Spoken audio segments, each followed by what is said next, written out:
Hello everyone. In this video, we'll go through the core tourist attractions in Nanjing, the ancient capital of 6 dynasties. Most of the core scenic spots in Nanjing are located within the urban area, specifically in Gulou District, Xuanwu District, Qinhuai District, and Jianye District, Xinjiekou. In the very center of the urban area is the most prosperous commercial center in Nanjing. From a travel perspective, Daxinggong, which is about 1 kilometer away from Xinjiekou, subway station is the intersection of subway line 2 and line 3. These two subway lines can take you to most of Nanjing's core tourist attractions. Therefore, Daxinggong is an area that tourists can consider as a priority when choosing accommodation. For accommodation in other areas, given the traffic congestion, in Nanjing's urban area, it's best to choose a hotel near a subway station for convenient travel. So, in this travel guide, we'll take Daxinggong as the central reference point to introduce Nanjing's core scenic spots. Next to Daxinggong is the Presidential Palace, a must-visit attraction in Nanjing. The Nanjing 1912 block with a Republican-style architecture next to the Presidential Palace can also be visited casually. Going south along Line 3 is one of the core tourist areas in Nanjing, the Confucius Temple Qinwei River Scenic Belt. This area includes the Confucius Temple, the banks of the Qinhuai River, Zhanyuan Garden, one of the 4 famous gardens in the south of the Yangtze River, which is also the Taiping Heavenly Kingdom History Museum, the Zhonghua Gate Castle, a very worthy part of the Nanjing city wall to visit, the Dabaoen Temple, where you can experience Buddhist culture and is also great for taking pictures. Laomendong, which combines delicious food, photography, and historical buildings, is a must-visit place in the entire Confucius Temple, Qinhuai River Scenic Belt. It's a reasonable arrangement to spend about half a day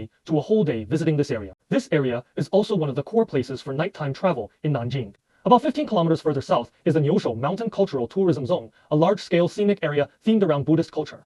Niushou Mountain is not a traditional Buddhist temple with a simple and ancient religious atmosphere. Its overall architectural scale is very grand, and it shows the artistry of Buddhist architecture and culture in a modern form. It's also a very popular spot for taking pictures among internet users in Nanjing. From Xinjiekou and the Daxinggong in the city center, going east along subway line to the eastern suburbs is the Zhongshan Scenic Area, a must-visit in Nanjing. The Zhongshan Scenic Area includes several core attractions such as the Mingxiaoling Mausoleum, Linggu Temple, Meiling Palace, the Music Stage, and the Sun Zhongshan Mausoleum. The Sun Zhongshan Mausoleum is free of charge, but you need to make a reservation in advance.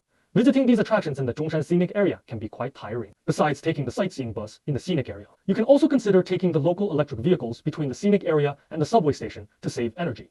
A recommended visiting order for these attractions is along the Wutong Avenue, Mingxiaoling Mausoleum, Meiling Palace, the Music Stage of the Sun Zhongshan Mausoleum, and Linggu Temple. The Nanjing Museum, next to the Zhongshan Scenic Area, is one of the must-visit attractions in Nanjing. There are many national treasure-level exhibits in the museum. If you plan to visit, you need to make a reservation in advance. Visiting the Nanjing Museum will take a long time. If you visit it on the same day as the attractions in the Zhongshan Scenic Area, you need to make a detailed time arrangement. Next, let's look at the attractions near Xuanwu Lake in the northward direction. First, there is the Hongshan Forest Zoo, which is very popular in Nanjing. Its park design is unique, restoring the original living environment of animals. There is also the Xuanwu Lake, a royal garden lake, and the famous Jiming Temple. In spring, Jiming Temple is a must-go place in Nanjing to enjoy cherry blossoms. Climbing onto the section of the city wall between Jiming Temple and Xuanwu Lake is an excellent place to enjoy the scenery of Xuanwu Lake and Jiming Temple. And it's also a good opportunity to take pictures of the Zifeng Tower, a landmark building in Nanjing.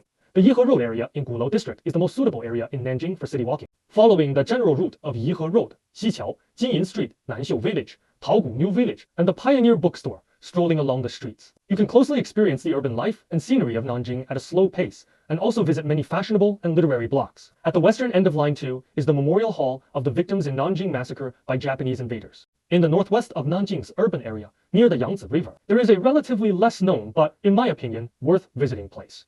The Yuejiang Tower, although the building of the Yuejiang Tower itself is not a historical building, it has a rich historical background and many stories. Coupled with the surrounding city wall that you can wander around and the scenery of the Yangtze River, with relatively fewer tourists, the overall feeling is quite good. In addition, Yuhuatai is not only places to commemorate revolutionary martyrs, but also good places for leisure and sightseeing.